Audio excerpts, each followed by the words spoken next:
साथियों, आज मैं अपने बीए ऑनर्स के विद्यार्थियों के लिए कृष्णा सोबती की एक ज़रूरी कहानी सिक्का बदल गया पर बात करूंगी। आधुनिक हिंदी कहानियों में यह कहानी सिक्का बदल गया भारत पाक विभाजन के समय हिंदुओं और मुसलमानों के बीच जो सदियों से चली आ रही थी आपसी भाईचारा, साझेदारी, चाहे वह व्यवसाय हो, साझा चूल्हा या तीज त्योहार, आपसी संबंध, इन सब में जैसे एक दूरी, एक दरार सी आ गई और उसी को बहुत महत्वपूर्ण तरीके से कृष्णा सोबती जी रेखांकित करती हैं। साथियों, सिक्का बदल गया दरअसल एक मुहावरा है और कहानी का शीर्षक भी। मुहावरे से कहानी का शीर्षक रखना दरअसल कहानी को कई अर्थों में व्यंजित करती है। एक तरफ आधिपत्य है, एक तरफ वर्चस्व है। सिक्का जिसका चलता है, सिक्का जिसका बोलता है, वही सिक्का जब बदल जाए तो साथियों बदलाव जो है ये सिंबॉलिक है। बदलाव परिवर्तन का संकेत दे रहा है। बदलाव नई चुनौतियों की ओर चेतावनी दे रहा है। प्रतीकात्मक है यह बदलाव। यह बदलाव न केवल परिस्थितियों का है बल्कि प्रसंग में भी, कहानी के कई प्रसंगों में यह बदलाव लगातार दिखाई देता है कि सिक्का बदल गया है। दरअसल साथियों यह बदलाव सोच का है, ठीक, आपसी समझ का है, आपसी भावनाओं का है, संबंधों का है और मूल्यों का तो है ही कि मूल्यों में कैसे मानवीय रिश्तों में, मानवीय संवेदनाओं में बदलाव आ गया है, इसलिए सिक्का बदल गया है। आप इस प्रकार देखें कि कृष्णा सोबती राजनीति की बिसात पर मानवीय संवेदनाओं के लगातार मूल्यहीन होते जाने की पीड़ा को अपनी इस कहानी में, सिक्का बदल गया है कहानी में, बड़ी शिद्दत से महसूस करती हैं और न केवल महसूस करती हैं बल्कि हम तक वह बड़े ज़ोरदार, असरदार तरीके से पहुंचाती हैं। चलिए कहानी पर बात कर ली जाए। सिक्का बदल गया पंजाब में चिनाब नदी के किनारे बसे एक जमालपुर गांव के शाहनी परिवार की कहानी है। शाहजी और शाहनी परिवार के बहुत समृद्ध लोगों में, परिवार के बहुत असरदार, गांव के बहुत असरदार लोगों में, प्रतिष्ठित घराने से दोनों ताल्लुक़ रखते हैं। दोनों बड़े दरिया दिल हैं।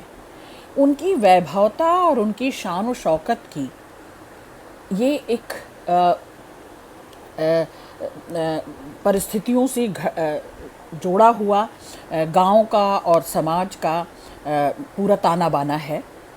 लेकिन कैसे जब सिक्का चलता है और जब सिक्का बदल जाता है, यानी वर्चस्व जब बदल जाता है, आधिपत्य जब बदल जाता है, सत्ता और पावर जब बदल जाता है, तो कैसे यह कहानी मार्मिक मोड़ लेती है, हम इस पर बात करेंगे।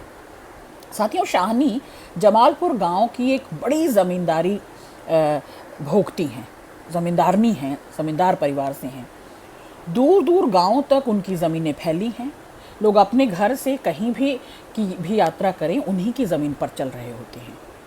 कुएं सब शाहनी के हैं। वो एक बड़ी सी हवेली में बड़े शान शौकत से रहती है। साल में 3-3 बार फसल होती है, ज़मीन सोना उगलती है। गांव भर में खुशहाली है, हरियाली है, सुख है, समृद्धि है। शाहनी दरअसल अपने गांव की लक्ष्मी है। लक्ष्मी मतलब सुख समृद्धि। गांव में जो ये खुशहाली और समृद्धि है, हरियाली है, ये शाहनी की बरकत है। दूर दूर तक उसे मानने वाले, उसके मुरीद, उसके प्रशंसक पूरे गांव में फैले हैं। शाहनी का भी भरा पूरा परिवार है। गांव में रौब है, रुतबा है और लोग इस परिवार की हमेशा खैर और खैरियत मनाते हैं। यानी पूरा गांव शाह और शाहनी को बहुत इज्जत देता है। अपने घर के बुज़ुर्गों की तरह, अपने परिवार के बुज़ुर्ग की तरह उनकी शान व शौकत पूरे गांव में है। इस परिवार से सबको दरअसल कोई न कोई सुख, राहत, है ना, सहायता, सहयोग मिलता ही रहता है। और इसीलिए पूरा गांव जो है शाह और शाहनी को अपने घर परिवार के बुजुर्ग की तरह आदर देता है। साथियों, जब सिक्का बदल जाता है तो किस प्रकार से पंजाब के उसी गांव में, चिनाब नदी के किनारे बसे हुए जमालपुर गांव में, शाहनी अकेली पड़ जाती है, अकेली हो जाती है। शाह जी का देहांत हो जाता है, कोई बेटा उनका अपना होता नहीं, कोई संतति उनके परिवार में होती नहीं, और लोग आज भी शाहनी को सर माथे पर बिठा कर रखते हैं, सजा कर रखते हैं। शाह जी के देहांत के बाद भी लोग शाहनी को आदर मान देते हैं। साथियों, एक दिन इसी दरिया के किनारे शाहनी दुल्हन बनकर आती है। आज भी वह प्रतिदिन की तरह दरिया में नहाने गई। स्नान करने के बाद उसने सूर्य को नमस्कार किया, जैसा कि वो करती रही है। उसने इधर उधर देखा, कहीं किसी की परछाई भी नहीं थी, माने कोई दूर दूर तक संग साथ नहीं था। आज कितना एकांत पसरा है पूरे वातावरण में, कितना आइसोलेशन है, अकेलापन है, और कितना एलिएशन है, अलगाव है। रेत पर अनगिनत पाँवों के निशान देखकर शाहनी पहली बार अपने ही गांव में असुरक्षित महसूस करती है। अपने ही परिवार स्वरूप गांव में जो मुरीद हैं लोग, उसके सहयोग और सहायता, है ना, के मुरीद हैं जो गांव के लोग, दरअसल वो उन रेत पर अनगिनत पाँवों के निशान को देखकर सहम जाती है शाहनी। आज इस प्रभात में, मतलब सूर्य की बेला में, अभी सुबह सुबह की बेला में, यह क्या कुछ है जो शाहनी को इतना भयावना लग रहा है, इतना भयानक, आतंकित कर रहा है, भयानक लग रहा है। और यह भय और यह आतंक और यह अंधेरा शाहनी के मन में भी धीरे धीरे उतर रहा है। साथियों, समय बदलता है, समाज और समाज की चुनौतियां बदलती हैं, परिवेश बदलता है। भारत और पाक विभाजन में, भारत और पाकिस्तान के विभाजन में इस बंटवारे के दुख को दरअसल कृष्णा सोबती उभारती हैं, उठाती हैं कि वर्चस्व बदल रहा है, आधिपत्य बदल रहा है, सिक्का बदल रहा है। हिंदू मुसलमानों के स्थानांतरण के कारण, कि जो मुसलमान हैं वे पाकिस्तान कूच कर जाएं और जो हिंदू रह गए हैं वे हिंदुस्तान में रहें। ये विभाजन साथियों भौगोलिक विभाजन नहीं है, ये विभाजन मन का विभाजन है, मनुष्य का विभाजन है, जातियों का विभाजन है, तो पूरी मानवता जाति का विभाजन है। दरअसल लोगों की सोच बदल रही है, विचार बदल रहे हैं, और कीमत भी बदल रही है, कद्र भी बदल रही है। कीमत जब मैं कह रही हूँ तो रुपया पैसा नहीं, कद्र, वर्चस्व, लोगों की कीमत बदल रही है। और इन सब ने मानो लोगों के दिलों में एक दूरी बना दी है, एक शक, भय, संकोच या आतंक के शैतान को भीतर जगा दिया है ना। अलगाव किया जा रहा है। जब लगाव नहीं रहता साथियों, जब लगाव घटने लगता है तभी तो अलगाव आता है। तो ये अलगाव लोगों में जगा दिया है। शाहनी जब अपने खेतों से गुजर रही थी तो उसने काश्तकार शेरा को आवाज़ दी। अब ये शेरा और कोई नहीं है साथियों, बचपन से ही वह अनाथ बालक जिसको अपनी ममता से, अपने वात्सल्य से, अपने दुलार से शाहनी ने पाल पोस कर बड़ा किया। ठीक, शेरा की हर ज़रूरतों को समझा। शेरा भले ही मुसलमान था लेकिन शेरा को कभी अनाथ महसूस नहीं होने दिया शाहनी ने। शाहजी और शाहनी को अपनी कोई संतान थी नहीं, पूरे गांव के लोगों को अपने संतान की तरह मानते थे, आदर करते थे, उनका सहयोग करते थे, सहायता करते थे। तो शाहनी ने बचपन से ही शेरा पर वो ममत्व और वो ममता रखी, भले ही वो मुसलमान था। लेकिन जैसे ही सिक्का बदला साथियों, जैसे ही वर्चस्व बदला, जैसे ही देश दुनिया समाज बदला, और जैसे ही ये भारत पाकिस्तान के विभाजन की बात आई, है ना, तो मन विभाजित हो गए। हा से हिंदू, म से मुसलमान, हम न रह गए। तो जब हम न रह गए हिंदू रह गए और मुसलमान रह गए। तो दरअसल शेरा का भीतर का मुसलमान जाग उठा, है ना, जातीयता की भावना जाग उठी। और वह वही जो ममता और दुलार शाहनी से पा रहा था, दरअसल जवान होकर शाहनी को मारने का षड्यंत्र करने लगा। पर फिर भी उसकी हिम्मत नहीं पड़ रही थी।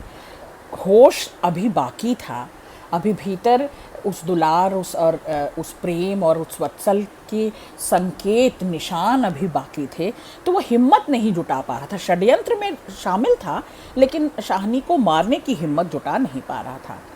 क्योंकि शाहनी के एहसान केवल शेरा पर नहीं, गांव घर पूरे समाज पर शाह और शाहनी के एहसान थे और लोग उसके तले दबे हुए थे और संकोच करते थे। उसने गंडासा छिपा दिया। गंडासा उसकी हत्या के लिए वह औजार तैयार करता है, लेकिन गंडासे को छुपा दिया और बड़े ही अनमनस भाव से शाहनी के साथ धीरे धीरे सधे कदमों से चलता रहा।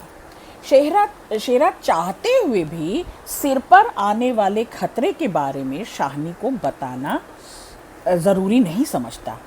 यानी शाहनी खतरे में है, शाहनी का जीवन खतरे में है, गांव उसके प्रति षड्यंत्र रच रहा है, गांव शाहनी को अब उसकी दहलीज से हटा देना चाहता है, गांव से निकाल देना चाहता है। शेरा इन सारी बातों को शाहनी से छिपा जाता है। साथियों, बहुत ज़रूरी है कि हम अब कृष्णा सोबती की इस महत्वपूर्ण कहानी की उन त्रासदियों पर भी बात करें, विभाजन की त्रासदियों पर भी बात करें। परंपरा और संस्कृति कैसे एक दूसरे के प्रति हमें खंडित कर रही थी, हमारा प्रेम खंडित हो रहा था, हमारे भीतर से रिश्ते नातों की अहमियत जा रही थी। हमें इस पर भी बात करनी चाहिए।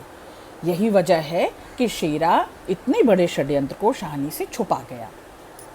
साथियों, आज़ादी के बाद हिंदी कहानी में कृष्णा सोबती की यह कहानी सिक्का बदल गया इसलिए भी विशेष स्थान रखती है कि इस कहानी की पृष्ठभूमि देश विभाजन पर आधारित है।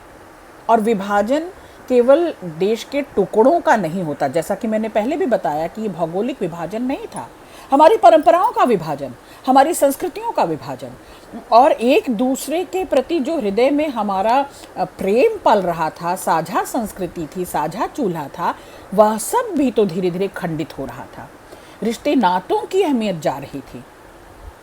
तो विभाजन की विद्रूपता ने समाज में जो बदसूरती ला दी, जो बदलाव ला दिया, उसी का मनोवैज्ञानिक स्तर पर कृष्णा सोबती यहाँ चित्रण करती हैं। साथियों, आज़ादी की जो स्वतंत्र उड़ान थी, उसका उल्लास कोई मना नहीं पाया, उसका महोत्सव हम मना नहीं पाए, हम नहीं मना पाए। हा से हिंदू, म से मुसलमान, और हम विभाजन की बलि चढ़ गए। जब मैं हम पर इतना जोर दे रही हूँ तो दरअसल हिंदू भी और मुसलमान भी, दोनों के भीतर की इंसानियत खत्म होती गई और टुकड़े टुकड़े की ध्वनि मानो हर क्षेत्र को लील रही थी, निगल रही थी।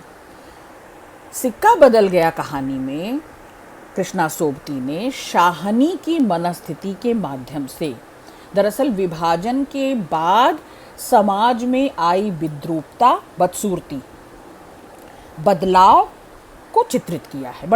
बड़ी सूक्ष्मता से, बड़ी गहराई से चित्रित किया है। शायद राज पलटा खा रहा था और सिक्का बदल रहा था। ये कहानी का अंतिम वाक्य कहानी में चित्रित भारत पाकिस्तान के रूप में हुए देश के टुकड़े के बाद आए व्यवस्था परिवर्तन को भी दिखाता है और व्यवस्था बदलने पर हाथों की पावर, ताकत, शक्ति, सत्ता बदल जाती है। जब हाथ से सत्ता निकल जाती है, छिन जाती है, तो लोगों के मन बदल जाते हैं, लोगों की आंखों में दिखाई देने वाला प्यार बदल जाता है, सम्मान की भावना बदल जाती है और सब कुछ, यह सब जब बदलता है तो भावों की रसधार का रूप भी बदल जाता है। सिक्का बदलने पर इतना सब कुछ बदल जाएगा, जो कुछ सहज था, स्वाभाविक था, है ना, जो प्रेम में था, जो सौहार्द में था, उस सब का बदल जाना दरअसल ये विभाजन के बाद सांप्रदायिक दंगों की विभीषिका से समाज को दहशत और भय के हवाले से कृष्णा सोबती सिक्का बदल गया कहानी की रचना करती हैं। साथियों, इस व्याख्यान को अभी यहीं तक रहने देते हैं। हम इसकी मूल संवेदना पर ज़रूर बात करेंगे अगले व्याख्यान में। बहुत शुक्रिया।